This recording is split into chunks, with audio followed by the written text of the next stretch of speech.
Good morning, students. Today we are discussing the topic legal environment for cooperatives, then need for legal framework for cooperatives.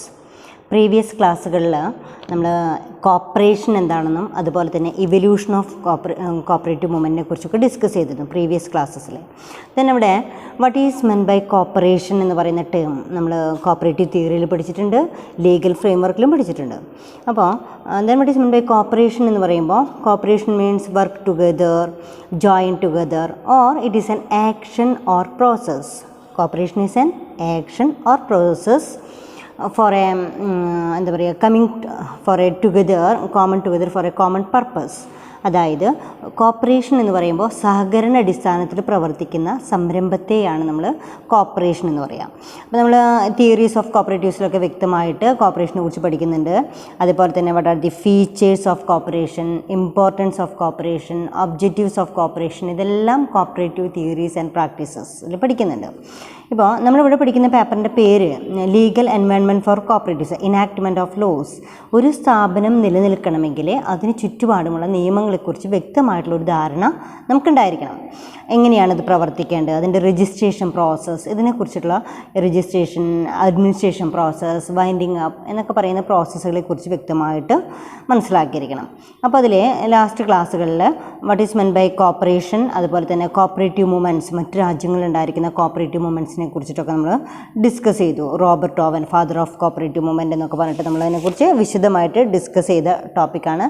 അതേപോലെ തന്നെ ഏറ്റവും last international cooperative alliance വരെയാണ് നമ്മൾ എടുത്ത് നിർത്തിയിരിക്കുന്ന topic. Then next topic എന്ന് പറയുന്നത് need for legal framework for cooperatives.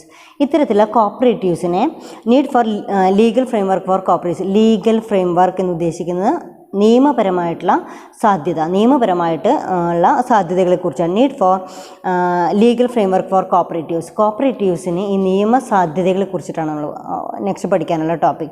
ഇതിൻ്റെ ആവശ്യകത എന്താണ്, അതിൻ്റെ നെസസിറ്റി എന്താണ്, എന്തിനു വേണ്ടിയിട്ടാണ് ഇത്ര ലീഗൽ ഫ്രെയിംവർക്ക്. നമ്മളെല്ലാം പഠിക്കുമ്പോൾ നമ്മൾ ബിസിനസ് ലോ പഠിക്കുന്നുണ്ട്, കോർപ്പറേറ്റ് റെഗുലേഷൻസ് പഠിക്കുന്നുണ്ട്, ബിസിനസ് റെഗുലേഷൻസ് പഠിക്കുന്നുണ്ട്. അതായത് ഒരു ബിസിനസ് സംരംഭം നിലനിൽക്കണമെങ്കിൽ അതിൽ അറിഞ്ഞിരിക്കേണ്ട നിയമ നടപടികളെ കുറിച്ചിട്ടാണ് നമ്മൾ legal framework four business, legal framework four companies എന്നൊക്കെ പറഞ്ഞ് നമ്മൾ പഠിക്കുന്നത്. അപ്പോൾ അതിൽ നിന്ന് അതേപോലെ തന്നെ കോപ്പറേറ്റീവ് സൊസൈറ്റീസിനുണ്ടായിരിക്കുന്ന നിയമത്തെക്കുറിച്ച് വ്യക്തമായിട്ട് പഠിക്കുക എന്നുള്ളതാണ് ലീഗൽ ഫ്രെയിംവർക്ക് ഫോർ കോപ്പറേറ്റീവ്സ് എന്നുള്ളത്. അതിൽ first one need for legal framework for cooperatives. ഇത്തരത്തിലുള്ള ഒരു നിയമത്തിൻ്റെ സാധ്യതകൾ എന്തൊക്കെയാണെന്നുള്ളതാണ്. അപ്പോൾ കോപ്പറേറ്റീവ്സ് നമുക്കറിയാം. What is meant by cooperation എന്ന് പറയുമ്പോൾ cooperative societies are autonomous association of persons united voluntarily. അതായത് സ്വമേധയാ പ്രവർത്തിക്കുന്ന സംരംഭങ്ങളെയാണ് നമ്മൾ കോപ്പറേഷൻ എന്ന് പറയുന്നത്. ഒരു മെമ്പർക്ക് വേണമെങ്കിലും എപ്പോൾ വേണമെങ്കിലും അതിൽ മെമ്പറാവാം. ഇത് ഓർഗനൈസേഷൻ ഓഫ് പുവർ, അതായത് എങ്ങനെ ഇത് രൂപീകരിക്കപ്പെട്ട ഈ കോപ്പറേറ്റീവ് സൊസൈറ്റീസ്, അതായത് പലപ്പോഴും ഈ പറയുന്ന എക്സ്പ്ലോയിറ്റേഷൻ, അതായത് റിച്ച് ആയിട്ടുള്ള ആളുകളിൽ നിന്നൊക്കെ നമ്മൾ എക്സ്പ്ലോയിറ്റ് ചെയ്യപ്പെടുന്ന സിറ്റുവേഷനിൽ ഒരേപോലെയുള്ള ചിലപ്പോൾ മാർക്കറ്റിംഗ് പ്രോബ്ലംസ് ഉണ്ടാവാം, പ്രൊഡക്ഷൻ പ്രോബ്ലംസ് ഉണ്ടാവാം, എക്കണോമിക് പ്രോബ്ലംസ് ഉണ്ടാവാം. ഇങ്ങനെയുള്ള ഈ പ്രോബ്ലംസ് അവിടെയാണല്ലോ നമ്മളൊരു കൂട്ടായ്മ ഉണ്ടാക്കിയെടുക്കാം. നമ്മൾ നേരിടുന്ന പ്രശ്നങ്ങളിൽ നിന്ന് ആ പ്രശ്നങ്ങളെ സോൾവ് ചെയ്യാൻ വേണ്ടിയിട്ടാണ് നമ്മൾ എന്ത് ചെയ്യുക, ഒരു കൂട്ടായ്മ ക്രിയേറ്റ് ചെയ്യാം. അപ്പോൾ ഈ കോപ്പറേഷൻ എന്ന് പറയുന്നതും അങ്ങനെ പാവപ്പെട്ട ആളുകളിൽ നിന്ന് രൂപീകരിച്ച് കൊണ്ടുവന്നിരിക്കുന്ന ഒരു സംഘടനയാണ് ഈ കോപ്പറേഷൻ എന്ന് പറയുന്നത്. സഹകരണ അടിസ്ഥാനത്തിൽ അവർ നേരിടുന്ന പ്രശ്നങ്ങൾ എന്തൊക്കെയാണ്, ഇപ്പോൾ ഫാർമേഴ്സ് നേരിടുന്ന പ്രശ്നങ്ങൾ എന്തൊക്കെയാണ്, ഫിഷറീസ് കോപ്പറേഷൻ എന്ന് പറയുമ്പോൾ അവർ നേരിടുന്ന പ്രശ്നങ്ങൾ എന്തൊക്കെയാണ്, മാർക്കറ്റിംഗ് സെക്ടറിലെ മത്സ്യഫെഡ്, അങ്ങനെയുള്ള ഓരോ മേഖലകളിലും അവർ നേരിടുന്ന പ്രശ്നങ്ങൾ എന്തൊക്കെയാണ്. അപ്പോൾ അത് സോൾവ് ചെയ്യാനായിട്ട് അവർ തമ്മിൽ ഒരു കൂട്ടായ്മ ക്രിയേറ്റ് ചെയ്യണം. അങ്ങനെയാണ് ഈ കോപ്പറേറ്റീവ് സൊസൈറ്റീസ് രൂപീകരിക്കപ്പെടുന്നത്. അപ്പോൾ ഇവിടെ നമുക്കറിയാം cooperative societies are autonomous association of persons united voluntarily. സ്വമേധയാ രൂപീകരിക്കപ്പെട്ടിട്ടുള്ള സംഘടനകളാണ് കോപ്പറേറ്റീവ്സ് എന്ന് പറയുന്നത്. To meet their common economic, social and cultural needs. അതായത് അവർ നേരിടുന്ന അല്ലെങ്കിൽ അവരുടെ എന്തിനു വേണ്ടിയിട്ടാണ്, അവർ എക്കണോമിക് പ്രോബ്ലംസ് ആയിരിക്കാം, സോഷ്യൽ പ്രോബ്ലംസ് ആയിരിക്കാം, കൾച്ചറൽ നീഡ്സ് ആയിരിക്കാം. And aspiration through a jointly owned and democratically controlled enterprise. അവർ തന്നെ ഇപ്പോൾ ഒരു 10 പേര് കൂടിച്ചേർന്നുകൊണ്ട് എന്ത് രൂപീകരിക്കുകയാണ്, ഒരു കോപ്പറേറ്റീവ് സൊസൈറ്റി രൂപീകരിക്കുകയാണ്. അത് ഡെമോക്രാറ്റിക് ഇൻ നേച്ചർ എന്ന് പറയുമ്പോൾ ജനാധിപത്യപരമായിട്ടുള്ള രീതിയിൽ ഒരാളേക്കാൾ മുകളിലാണെന്നോ ഒരാൾ അതിനേക്കാളും താഴെയാണെന്നോ എന്നൊന്നുമില്ലാതെ എല്ലാവരും ഒരേപോലെ പ്രവർത്തിക്കുക എന്നുള്ളതാണ് ഇതുകൊണ്ട് ഉദ്ദേശിക്കുന്നത്.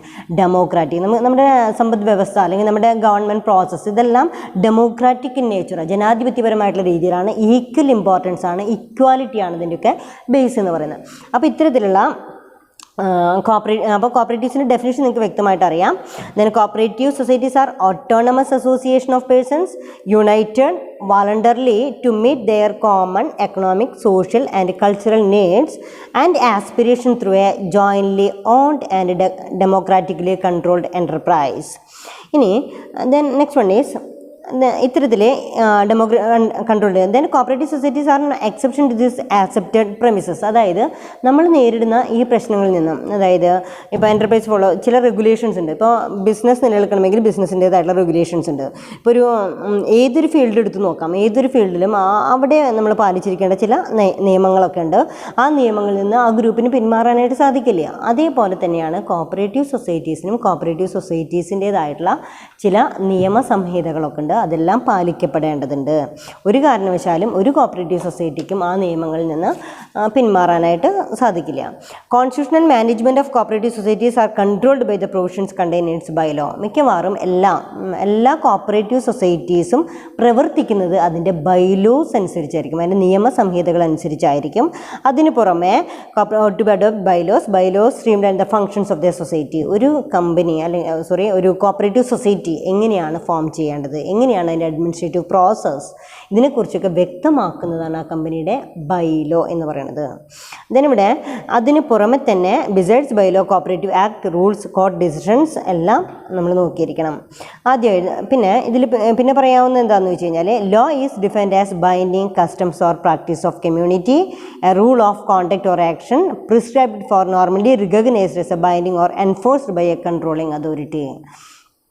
ഒരു സ്ഥാപനം, അതായത് ഒരു കോപ്പറേറ്റീവ് സൊസൈറ്റീസ് രൂപീകരിക്കണമെങ്കിൽ അതിൻ്റെ പിറകിൽ ഒരു ലോ ഉണ്ട്. അപ്പോൾ നിയമം എന്ന് പറഞ്ഞാൽ എന്താ?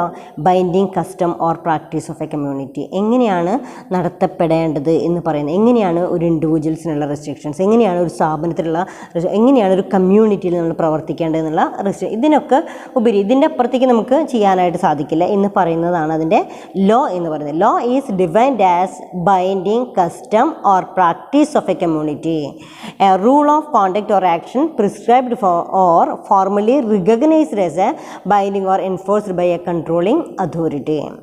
ഇനി മുൻപ് തന്നെ ഇപ്പോൾ നമ്മൾ പറഞ്ഞു നീഡ് ഫോർ, നമുക്ക് ടോപ്പിക്കിലേക്ക് കിടക്കാം. Need for legal framework for കോപ്പറേറ്റീവ്സിന് ഇത്തരത്തിലുള്ള നിയമസംഹിതയുടെ ആവശ്യകത എന്താണ്, എന്തിനു വേണ്ടിയിട്ടാണ് ഇത് രൂപീകരിക്കപ്പെട്ടുള്ളത്? അപ്പോൾ എന്താണ് നിയമം എന്നറിയാം. നിയമം binding custom or practice of community നിലനിൽക്കാനായിട്ട് ആവശ്യമായിട്ടുള്ള ചില റൂൾസ് തന്നെയാണ് നമ്മൾ എന്ത് പറയുന്നത്, ലോ എന്ന് പറയുന്നത്. ദെൻ ഈ ലോയിൽ in certain countries such as Denmark and Ireland cooperative organisation prosper without being controlled by law. However, the need for cooperative legislation generally accepted all over the world. എന്നിരുന്നാലും നമ്മൾ എന്ത് ചെയ്യുന്ന ICA നീഡ് ഫോർ കോപ്പറേറ്റീവ് ലെജിസ്ലേഷൻ്റെ ആവശ്യകത മനസ്സിലാക്കുകയും എല്ലായിടത്തും അത് implement ചെയ്യുകയും ചെയ്തിട്ടുണ്ട്. Some of the specific needs ഇനി നമുക്ക് നോക്കാം. അതായത് ഒരു കോപ്പറേറ്റീവ് സൊസൈറ്റീസ് നിലനിൽക്കണമെങ്കിൽ അതിന് അതിൻ്റേതായിട്ടുള്ള ബൈലോസ് ഉണ്ടായിരിക്കണം.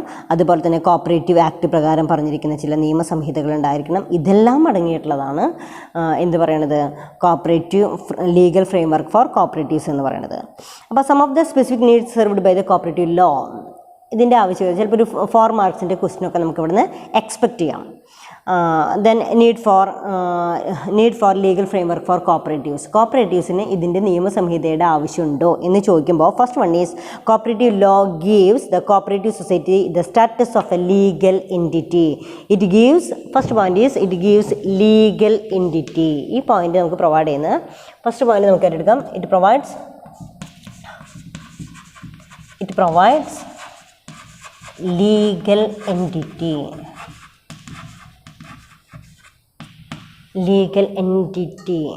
ഇവിടെ ഉദ്ദേശിക്കുന്നത് ലീഗൽ എൻറ്റിറ്റിയിലെ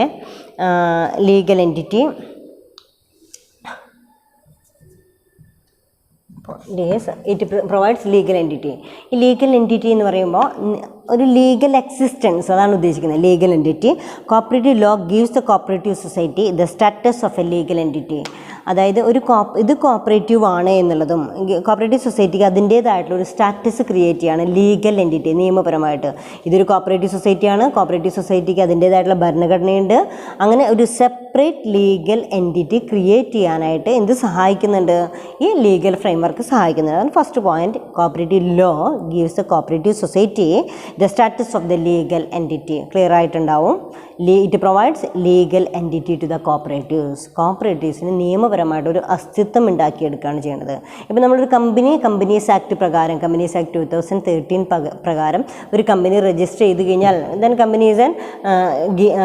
കമ്പനിക്ക് എന്ത് കിട്ടുന്നുണ്ട്, ഒരു സെപ്പറേറ്റ് ലീഗൽ എൻറ്റിറ്റി കിട്ടുന്നുണ്ട് എന്ന് പറയുന്ന പോലെ തന്നെ ഈ കോപ്പറേറ്റീവ് സൊസൈറ്റീസും രൂപീകരിച്ചു കഴിഞ്ഞാൽ ആ കോപ്പറേറ്റീവ് സൊസൈറ്റിക്ക് ഒരു ലീഗൽ എക്സിസ്റ്റൻസ്, നമ്മൾ പറയാം ബർത്ത്, അതാണ് ഉദ്ദേശിക്കുന്നത്. ഒരു കമ്പനി നിലവിൽ വന്നു, ഒരു കോപ്പറേറ്റീവ് സൊസൈറ്റി നിലവിൽ വന്നു എന്ന് പറയുന്ന പോലെ കോപ്പറേറ്റീവ് ലോ എന്ത് ചെയ്യുന്നു, cooperative law gives the cooperative society the status of legal entity. നിയമപരമായിട്ടൊരു അസ്തിത്വം പ്രൊവൈഡ് ചെയ്തു. Then next point, second point is it distinguish cooperative society from other forms of enterprise. It distinguish cooperative societies from other forms of enterprises. ഈ cooperative സൊസൈറ്റീസിനെ distinguish വേർതിരിക്കുന്നു. അപ്പോൾ അവിടെ എന്താ point, it distinguish cooperative society from it distinguishes. അതാണ് second point.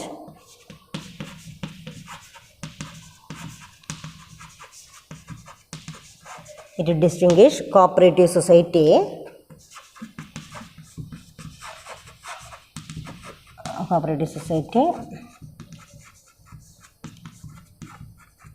from other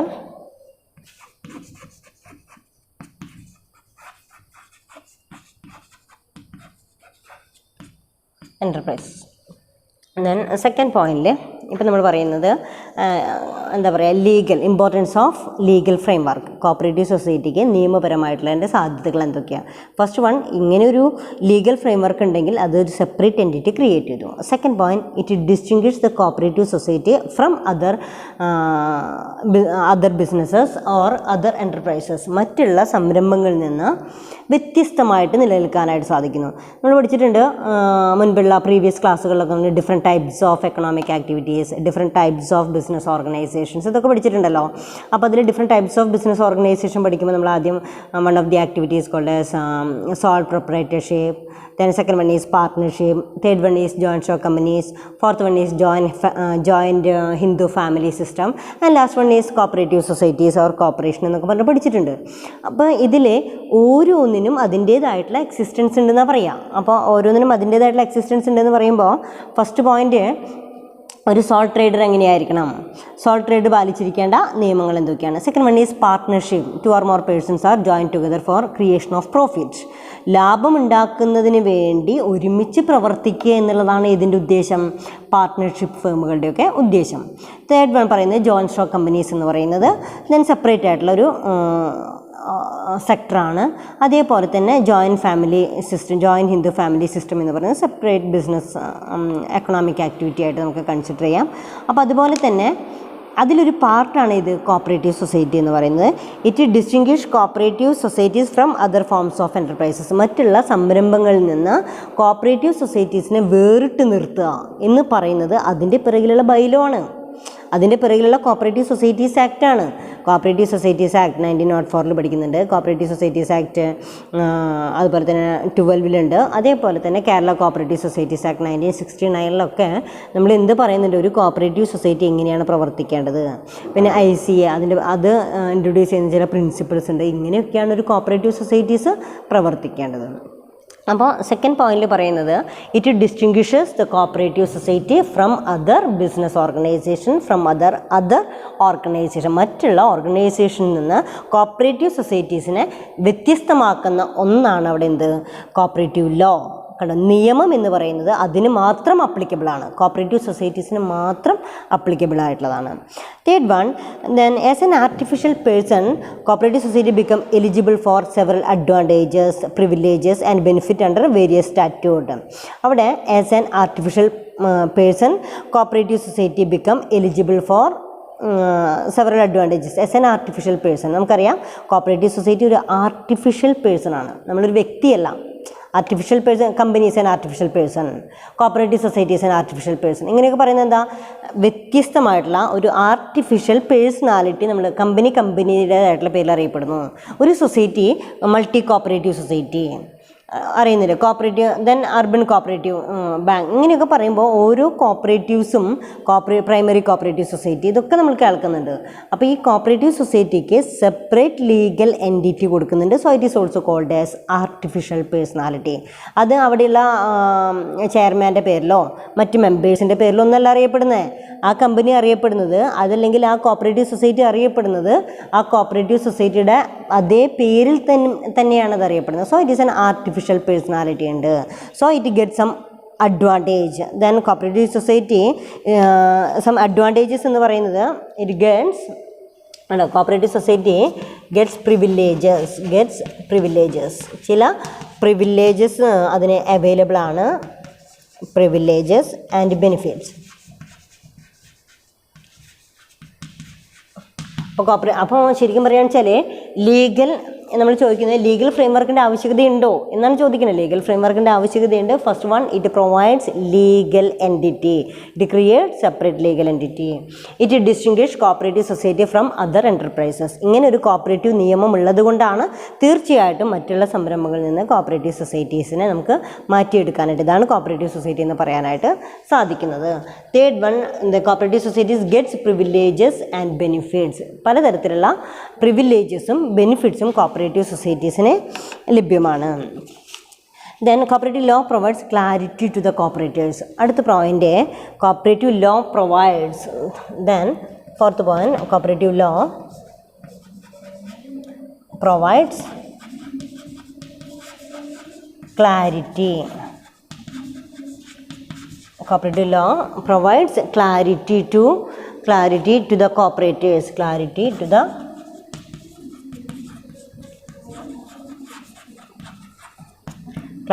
the cooperatives and officials,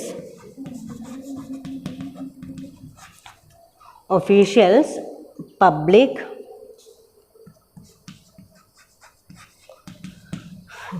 law provides clarity to the cooperatives. ഒരു കോപ്പറേറ്റീവ്സിൻ്റെ ഒഫീഷ്യൽസിനോ പബ്ലിക്കിനോ കസ്റ്റമേഴ്സിനോ എന്താ ഈ കോപ്പറേറ്റീവ് സൊസൈറ്റിയുടെ പ്രവർത്തനങ്ങൾ, അതിൻ്റെ formation, management, supervision, winding up related to cooperative society, ഇതെല്ലാം വ്യക്തമാക്കി കൊടുക്കുന്നുണ്ട്. ഒരു കോപ്പറേറ്റീവ് ലോ നിലവിലുള്ളത് കൊണ്ടാണ് നമുക്ക് എന്തൊക്കെ അറിയാനായിട്ട് സാധിക്കണേ. Then customers on the formation, ഒരു കോപ്പറേറ്റീവ് സൊസൈറ്റി എങ്ങനെയാണ് ഫോം ചെയ്യേണ്ടത്, അതിൻ്റെ മാനേജ്മെൻറ്റ്, ബോർഡ് ഓഫ് ഡയറക്ടേഴ്സ് ആരൊക്കെയാണ്, അതേപോലെ തന്നെ മെമ്പേഴ്സ് എങ്ങനെയാണ്, അതിൻ്റെ ഇലക്ഷൻ പ്രോസസ്സ് എന്താണ്, അതുപോലെ തന്നെ സൂപ്പർവിഷൻ പ്രോസസ്സ് എന്താണ്, കമ്പനി മീൻസ് കോപ്പറേറ്റീവ് സൊസൈറ്റിയുടെ വൈൻഡിങ് അപ്പ് എങ്ങനെയാണെന്നൊക്കെ വ്യക്തമാക്കി തരുന്നു. Then fourth point is law helps in orderly development of cooperative sector. Law helps in orderly development. Law helps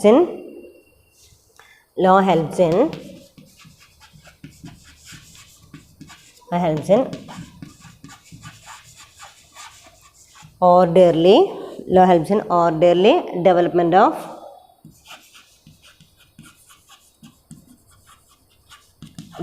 of cooperative sector.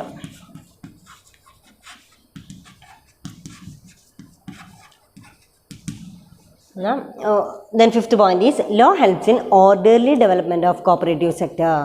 അപ്പോൾ ഒരു കോപ്പറേറ്റീവ് സെക്ടറിൽ എങ്ങനെയാണ് പ്രവർത്തിക്കേണ്ടത്, cooperative law provides clarity. Then ഇവിടെ law helps in orderly development of cooperative sector. ഒരു cooperative sector എങ്ങനെയാണ് അതിൻ്റെ orderly, അതിൻ്റെ ഫങ്ഷനിങ് എങ്ങനെയാണെന്നൊക്കെ മനസ്സിലാക്കാനായിട്ട് സാധിക്കുന്നത്. Give insight to the policy makers.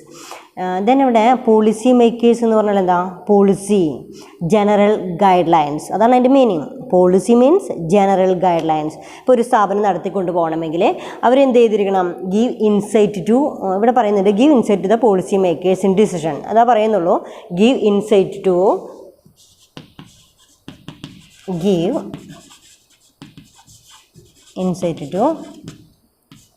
Policy makers. policy makers in decision. അതായത് ഇപ്പോൾ നമ്മൾ ഡിസിഷൻസ് എടുക്കുക എന്ന് പറയുമ്പോൾ നമുക്കറിയാലോ, ഡിസിഷൻ എടുക്കുക എന്ന് പറയുമ്പോൾ നമ്മൾ പ്രീവിയസ് ക്ലാസ്സുകളിലൊക്കെ what is mean by decision എന്ന് പറഞ്ഞാൽ എന്താ, then it is what is meant by decision? It is a best choice. Select best alternative from various alternatives.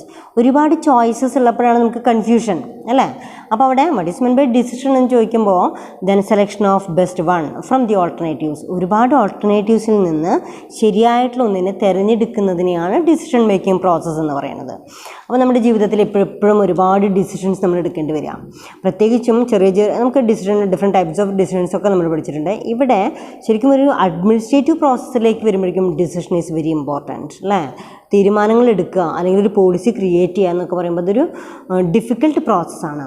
അവിടെ give insight to the policy makers, അതായത് പോളിസികൾ create ചെയ്യുന്ന ആരായിരിക്കും? അതിൻ്റെ governing പ്രോസസ്സാണത്. ആരൊക്കെയാണ് ആ സ്ഥാപനം നടത്തിക്കൊണ്ട് പോകണേ, ഇതിന് ചില നിയമ നടപടികളൊക്കെ ഉണ്ടായിരിക്കണം. ഇതൊക്കെയാണ് ഇതിൻ്റെ ഗൈഡ് ലൈൻസ്. ഇത് ഇത്ര സമയത്ത് ഓപ്പൺ ചെയ്യുന്നു, ഇത്ര സമയത്ത് അത് അടച്ചിരിക്കുന്നു, ഇതിനുള്ളിൽ ഇത്ര സമയമാണ് അതിൻ്റെ പ്രവർത്തനങ്ങളൊക്കെ ഉള്ളത്. ഇങ്ങനെയൊക്കെയാണ് നമ്മൾ ഇങ്ങനെയുള്ള ചില കണ്ടീഷൻസ്, ആ ഒരു സ്ഥാപനം നടത്തിക്കൊണ്ടതിന് ആവശ്യമായിട്ടുള്ള ചില കണ്ടീഷൻസ് ഉണ്ട്. ഇത് ഫ്രെയിം ചെയ്യുക, ഇത് ക്രിയേറ്റ് ചെയ്യുക. അതാണ് പോളിസി മേക്കേഴ്സിൻ്റെ ഡ്യൂട്ടി എന്ന് പറയുന്നത്.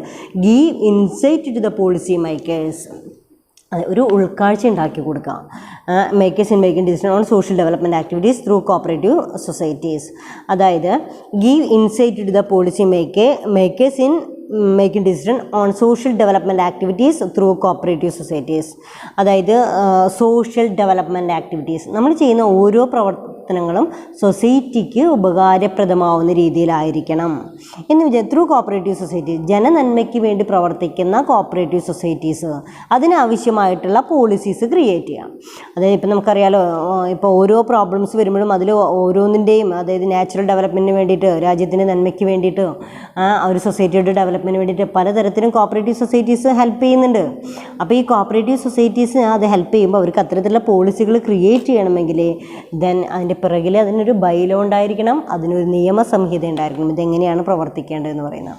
അപ്പോൾ തീർച്ചയായിട്ടും അങ്ങനെ ഒരു നിയമം അതിൻ്റെ പിറകിലുണ്ടെങ്കിൽ മാത്രമേ ഡിസിഷൻ മേക്കേഴ്സിനെ പ്രോപ്പറായിട്ടുള്ള ഡിസിഷൻസ് എടുക്കാനായിട്ട് സാധിക്കുള്ളൂ. So it give insight to the policy makers for taking the proper decision for the development of community through cooperative societies. The next one is cooperative law creates sense of order and responsibility among cooperative leadership. It creates sense of order. The next point, it creates sense of order.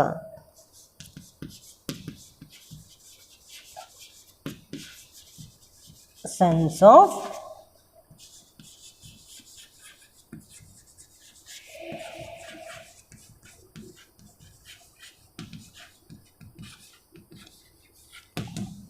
it creates a sense of order and responsibility. It creates sense of order and responsibility among the cooperative leadership. The next one, cooperative law act as a directive in the formulation of bylaws of cooperative society. Cooperative law act as a directive. ഈ നിയമങ്ങൾ എന്നൊക്കെ പറയുന്നത് cooperative law act as a directive in the formulation of bylaws in cooperative societies. Cooperative law act as a directive. Last point is it act as a directive എന്ന് എന്താ ഉദ്ദേശിക്കുന്നത്? Directive എന്ന് പറയുമ്പോൾ ചില നിർദ്ദേശങ്ങൾ. Cooperative law it act as A directive in the formulation of bylaw. formulation of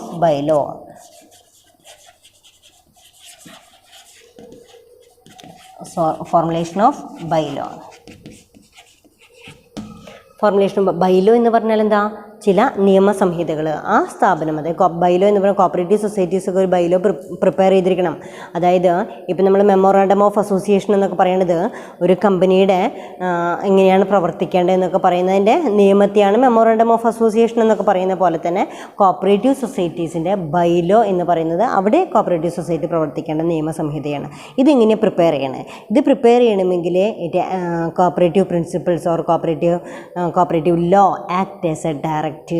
ഒരു നിർദ്ദേശങ്ങൾ ഈ കോപ്പറേറ്റീവ് ലോ നോക്കിയിട്ടാണ് നമ്മൾ എന്ത് ചെയ്യുക? ബൈലോ പ്രിപ്പയർ ചെയ്യാം. ഈ ലോയിൽ പറഞ്ഞിരിക്കും ഇങ്ങനെയൊക്കെയാണ് ചെയ്യേണ്ടതെന്ന് പറയുന്ന വ്യക്തമായിട്ടുള്ള ധാരണ ഇതിലുണ്ട്, കോപ്പറേറ്റീവ് ലോയിലുണ്ട്. ആ ലോയിൽ പറയുന്നതനുസരിച്ച് ബൈലോ പ്രിപ്പയർ ചെയ്തിരിക്കണം. അപ്പോൾ ഇതൊക്കെയാണ് അതിൻ്റെ നെസസിറ്റീസ് എന്ന് പറയുന്നത്. കുട്ടികൾക്ക് അത് വ്യക്തമായിട്ട് മനസ്സിലായിട്ടുണ്ടായിരിക്കും. നമുക്കവിടെ 4 മാർക്സിനൊക്കെ നമുക്ക് പ്രതീക്ഷിക്കാവുന്ന ഒരു ക്വസ്റ്റ്യനാണ് need for legal framework for cooperatives. അതായത് കോപ്പറേറ്റീവ്സിന് ഇത്തരത്തിലുള്ള ഒരു നിയമത്തിൻ്റെ സാധ്യതയുണ്ടോ, നിയമത്തിൻ്റെ ആവശ്യകതയുണ്ടോ? ഇതാണ് first question. Need for legal framework for cooperatives. നിയമത്തിൻ്റെ ആവശ്യമുണ്ടോ? കോപ്പറേറ്റീവ് ലോ എന്തിനു വേണ്ടിയിട്ടാണ് cooperative law?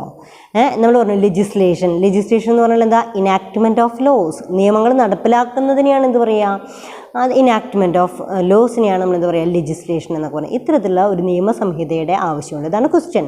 Then need for legal framework four then നമുക്കവിടെ എന്ത് പറയും? തീർച്ചയായിട്ടും ഇത്തരത്തിലൊരു നിയമസംഹിത ആവശ്യമുണ്ട്, ഒരു ലോ നമുക്ക് ആവശ്യമാണ്. എപ്പോഴും നമ്മൾ ഒരു കാര്യം മുന്നോട്ട് കൊണ്ടുപോകണമെങ്കിൽ ചില നിയമപരമായിട്ടുള്ള ചുറ്റുപാടുകളുടെ ഉള്ളിൽ നിന്നുകൊണ്ട് ദെൻ അവർ പറയും law is defined as binding custom. ഇങ്ങനെയാണ് ചെയ്യേണ്ടത്. Or practice of community. നമ്മൾ സൊസൈറ്റിയിൽ ഇങ്ങനെയാണ് ചെയ്യാൻ പാടുള്ളൂ എന്നൊക്കെ പറയുന്നതാണ് ലോ എന്ന് പറയുന്നത്. അപ്പം ആ നിയമത്തിൻ്റെ ആവശ്യകതയുണ്ട്. അപ്പം some of specific needs served by അപ്പോൾ ഏതൊക്കെ രീതിയിലാണ്? അപ്പോൾ ആ പോയിന്റിലേക്ക് മാത്രം നമുക്ക് കോൺസെൻട്രേറ്റ് ചെയ്യാം. Then some of the specific needs served by the cooperative law. ഈ കോപ്പറേറ്റീവ് ലോ കോപ്പറേറ്റീവ് സൊസൈറ്റീസിന് കൊടുക്കുന്ന അല്ലെങ്കിൽ പ്രിവിലേജസ് എന്തൊക്കെയാണ്? എന്താണ് അതിൻ്റെ ആവശ്യകത? First point is it provides legal entity, separate legal existence. അതാണ് അതിൻ്റെ word meaning. Separate legal existence. അതായത് ഒരു സ്ഥാപനം നിലവിൽ വന്നു കഴിഞ്ഞാൽ അതിൻ്റെ പേരിൽ തന്നെ നിലനിൽക്കാനുള്ള ഒരു എൻറ്റിറ്റി ഈ ലോ ക്രിയേറ്റ് ചെയ്യുന്നു. ഞാൻ പറഞ്ഞു ഒരു സ്ഥാപനം രജിസ്റ്റർ ചെയ്ത് കഴിഞ്ഞാൽ ആ സ്ഥാപനത്തിൻ്റെ പേരിൽ നിലനിൽക്കുന്നു എന്ന് പറയുന്ന പോലെ ഒരിക്കലും ഒരു കോപ്പറേറ്റീവ് സൊസൈറ്റി ആരുടെ പേരിൽ നിലനിൽക്കുന്നില്ല? ഒരു ബോർഡ് ഓഫ് ഡയറക്ടർ പേരിലില്ല, മറ്റുള്ള മെമ്പേഴ്സിൻ്റെ പേരിലൊന്നും അറിയപ്പെടുന്നില്ല. ആ കോപ്പറേറ്റീവ് സൊസൈറ്റീസിന് ഒരു ലീഗൽ അസിസ്റ്റൻസ് കൊടുക്കുന്നത് ഏതാണ്? Cooperative law.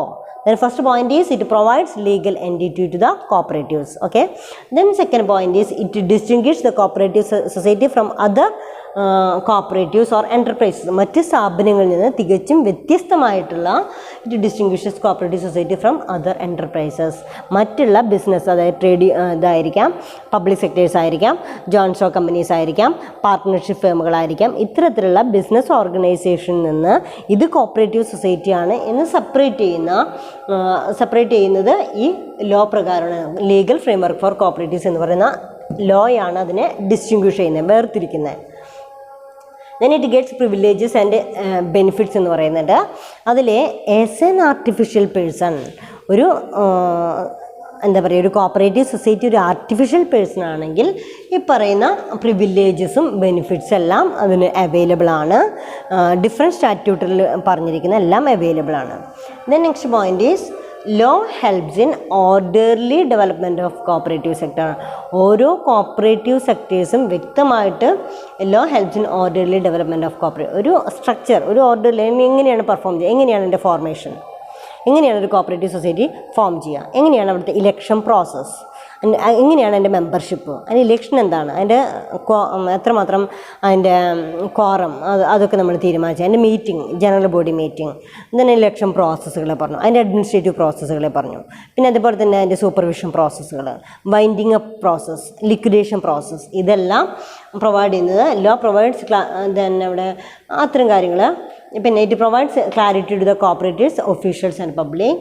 Law helps in orderly development of cooperative sector. The next one is give insight to the policy makers. Insight എന്ന് പറഞ്ഞാൽ എന്താ പറഞ്ഞാൽ ഒരു ഉൾക്കാഴ്ച, ഉൾപ്രേരണ. Give insight to policy makers in decisions. നല്ല തീരുമാനങ്ങൾ എടുക്കാനായിട്ട് ഹെൽപ്പ് ചെയ്യാം. It creates a sense of order and responsibility. then it acts as a directive in the formulation of bylaw. ഇതെങ്ങനെയാണ് പ്രിപ്പയർ ചെയ്യേണ്ടത്? ഒരു ബൈലോ പ്രിപ്പയർ ചെയ്യുന്നതിൽ കോപ്പറേറ്റീവ് പ്രിൻസിപ്പിൾസ് അല്ലെങ്കിൽ cooperative ലോയുടെ പ്രാധാന്യം. അപ്പോൾ തീർച്ചയായിട്ടും കോപ്പറേറ്റീവ് ലോ എന്ന് പറയുന്നത് need for legal framework for cooperatives. തീർച്ചയായിട്ടും ഒരു ലീഗൽ ഫ്രെയിംവർക്ക് കോപ്പറേറ്റീവ് സൊസൈറ്റീസിന് ആവശ്യമാണ്. അതാണ് നമുക്ക് പറഞ്ഞു നിർത്താനുള്ളത്. ദെൻ ഇതിൽ തന്നെ നമുക്ക് ഒരു ക്വസ്റ്റ്യൻ എന്ന് പറയുമ്പോൾ ഇമ്പോർട്ടൻ്റ് ആയിട്ടുള്ള ക്വസ്റ്റ്യൻ അവിടെ വരുന്നുണ്ട്. ഇപ്പോൾ തന്നെ what are the specific needs served by the cooperative law. Cooperative law നമുക്ക് എന്തൊക്കെ ബെനിഫിറ്റ്സ് ആണ് നൽകുന്നതെന്ന് ചോദിക്കുന്നുണ്ട്. What are the specific needs served by the cooperative law എന്നെങ്കിൽ essay ക്വസ്റ്റ്യനും വന്നിട്ടുണ്ട്, സെയിം ടൈം അത് എന്തായിട്ട് വന്നിട്ടുണ്ട്, ഷോർട്ട് essay ക്വസ്റ്റ്യനിലും വന്നിട്ടുണ്ട്. Then what are the specific needs served by the cooperative law. ഒരു കോപ്പറേറ്റീവ് നിയമം ഉണ്ടായിക്കഴിഞ്ഞാൽ അതുകൊണ്ട് ഉണ്ടാകാവുന്ന നീഡ്സ് എന്താണ്, കോപ്പറേറ്റീവ് സൊസൈറ്റിക്ക് അതിനുള്ള പ്രാധാന്യം, നീഡ്സ്, നെസസിറ്റീസ്, ഇതൊക്കെയാണ്. അപ്പോൾ അതിൻ്റെ ഇമ്പോർട്ടൻസ് ചോദിച്ചു കഴിഞ്ഞാലും നീഡ്സ് ചോദിച്ചു കഴിഞ്ഞാലും ഈ പറയുന്ന പോയിൻറ്റ്സുകളൊക്കെ നിങ്ങൾക്ക് അതിലേക്ക് എഴുതാം. നെക്സ്റ്റ് ടോപ്പിക്കിലേക്ക് നമുക്ക് കടക്കാം. Next topic cooperative law and cooperative principles. Cooperative law and cooperative principles.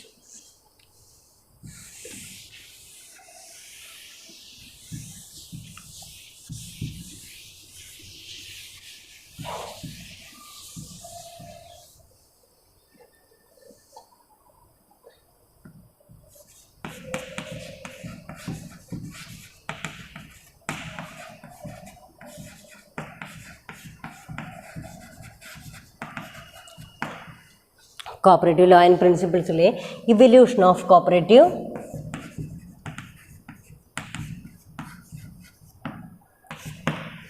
Theory and practice എന്ന് പറയുന്ന പേപ്പറിൽ വ്യക്തമായിട്ടും നിങ്ങൾ എന്ത് പഠിക്കുന്നുണ്ടാവും, what is meant by cooperation, what are the features of cooperation, what are the importance of cooperation, what are the basic important principles of cooperation എന്നൊക്കെ പറയുന്ന ടോപ്പിക്കുകൾ പഠിക്കുന്നുണ്ടായിരിക്കാം.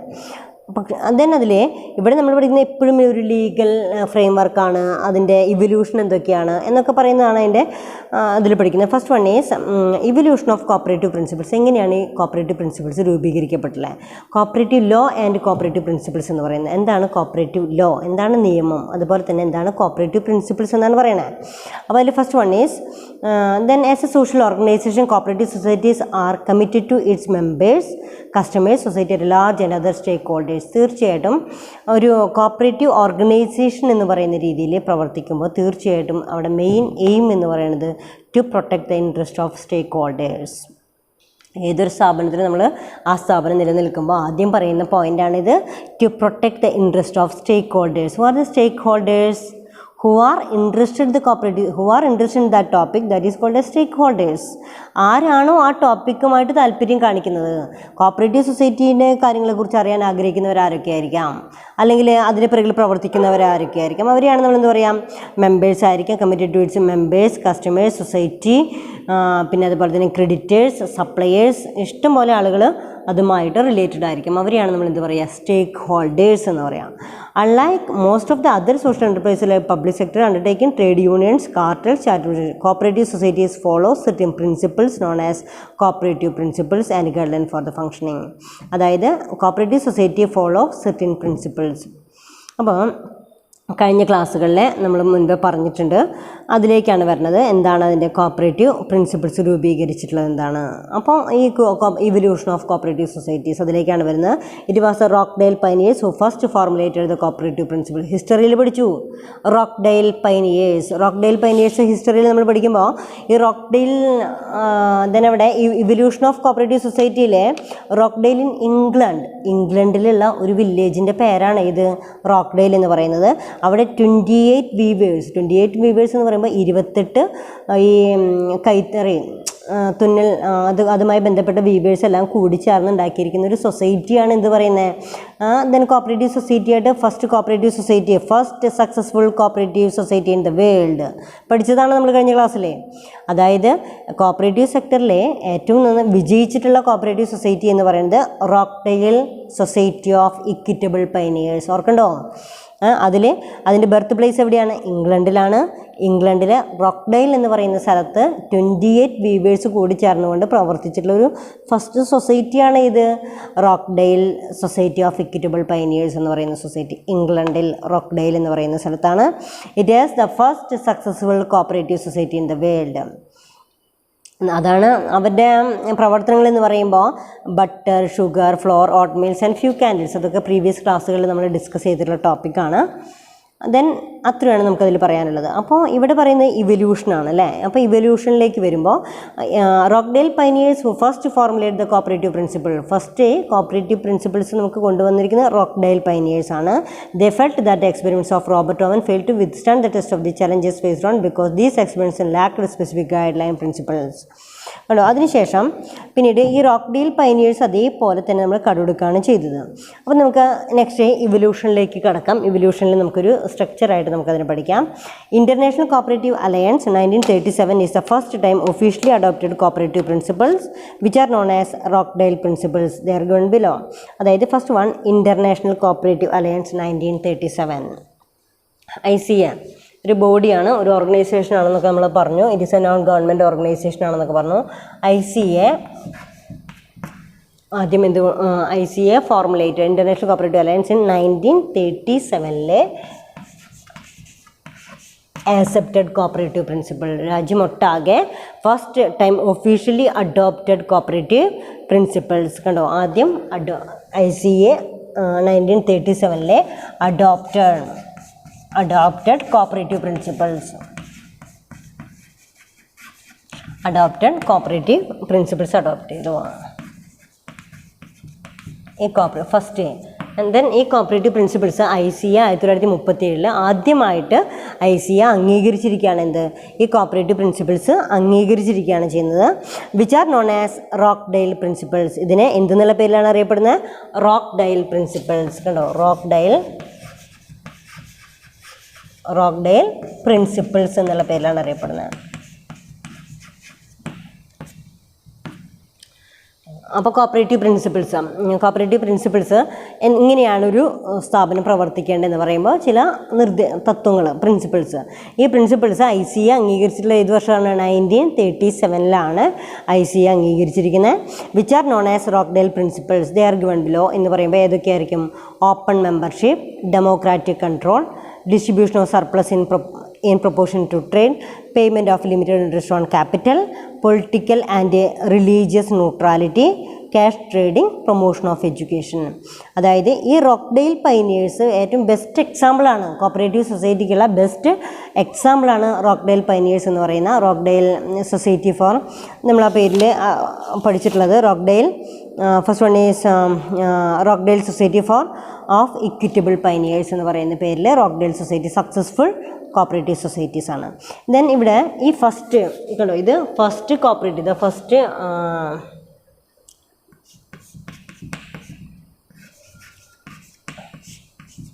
First പ്രിൻസിപ്പിളാണ് റോക്ക്ഡെയിൽ പ്രിൻസിപ്പിൾസ്.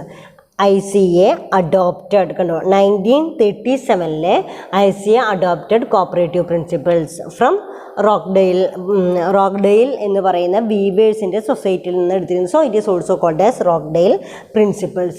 ഇതിൽ പറഞ്ഞിരിക്കുന്ന പ്രിൻസിപ്പിൾസ് ഏതൊക്കെയാണെന്ന് വെച്ച് കഴിഞ്ഞാൽ ഓപ്പൺ മെമ്പർഷിപ്പ്, നമ്മുടെ ബുക്കിലുണ്ട് open membership. First point is open membership.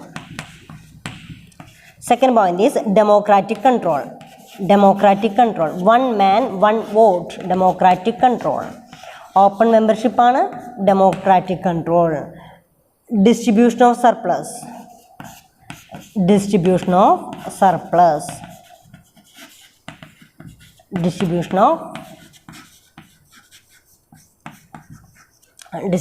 surplus. In proportion to trade. In proportion to trade. Fourth point is payment of limited interest on capital. Payment of limited interest on capital. Limited interest on capital. Fifth point, political and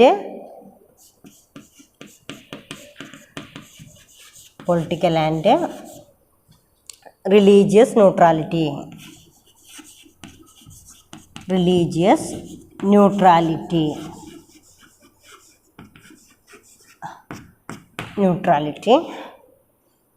Sixth one, cash trading.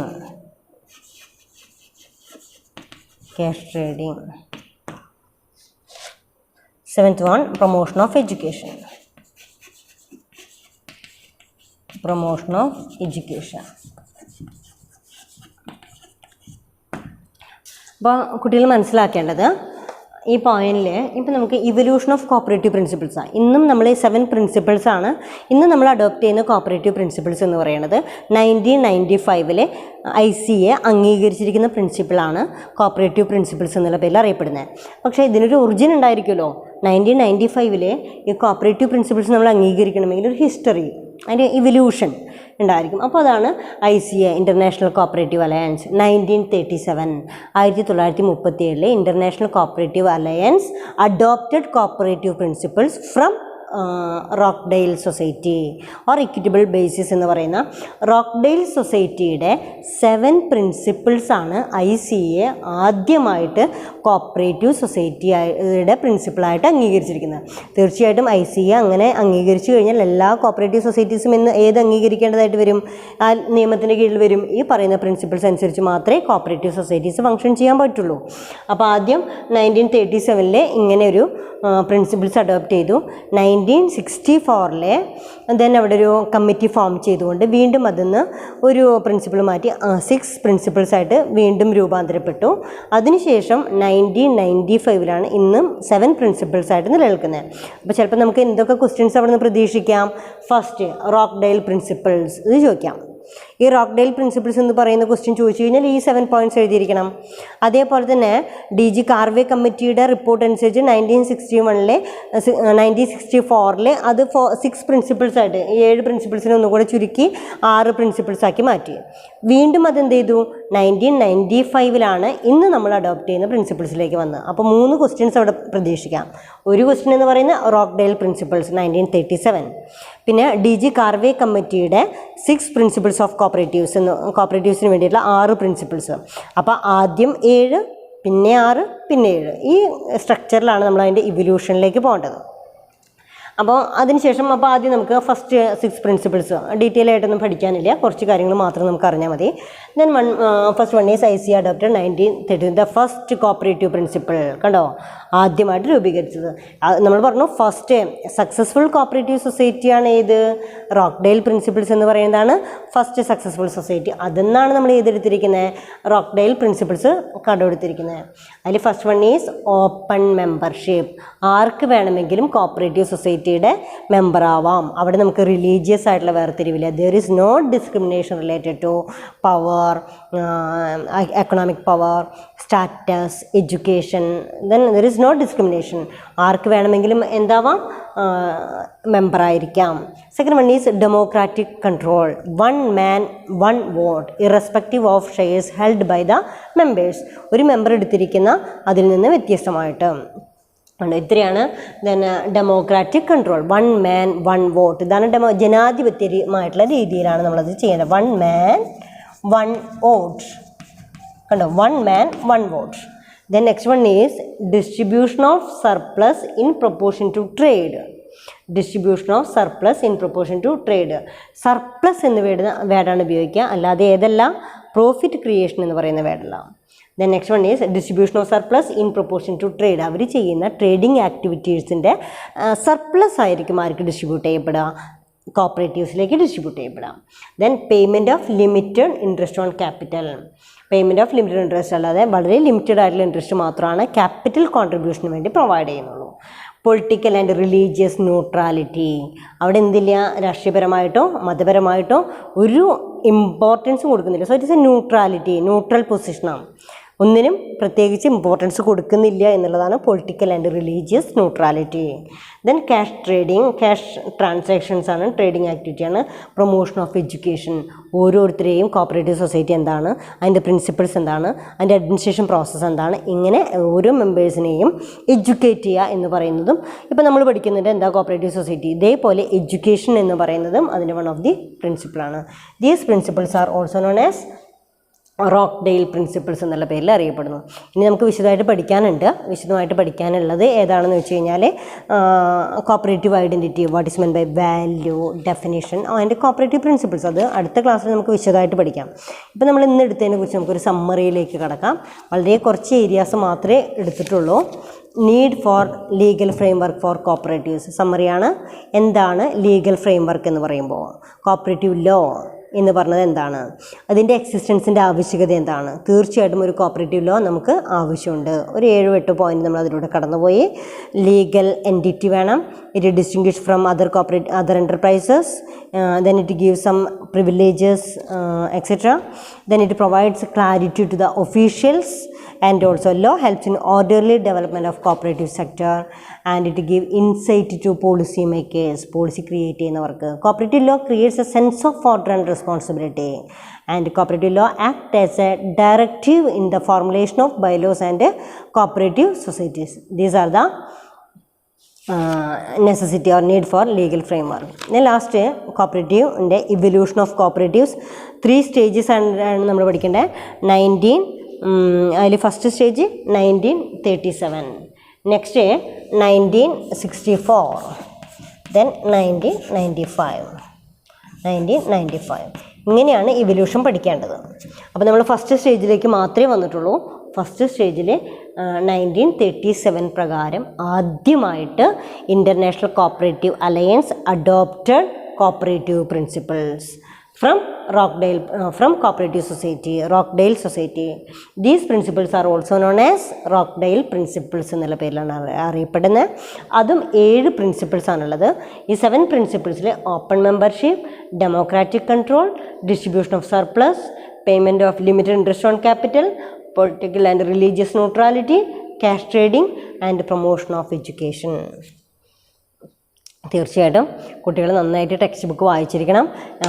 അതിൽ പറയുന്ന നമ്മളൊപ്പം എന്താ പറയുക, ഈ എടുക്കുന്ന ടോപ്പിക്കും നിങ്ങളും ഒരേപോലെ ക്ലാസ്സിലില്ല, നമ്മൾ ഒരുപാട് ദൂരെയാണെന്നൊക്കെ അറിയാം. പക്ഷെ അതെല്ലാം ഉൾക്കൊണ്ടുകൊണ്ട് നിങ്ങൾ ഈ പറയുന്ന ടോപ്പിക്കുകളൊക്കെ വൃത്തിയായിട്ട് വായിച്ച് നോക്കുക.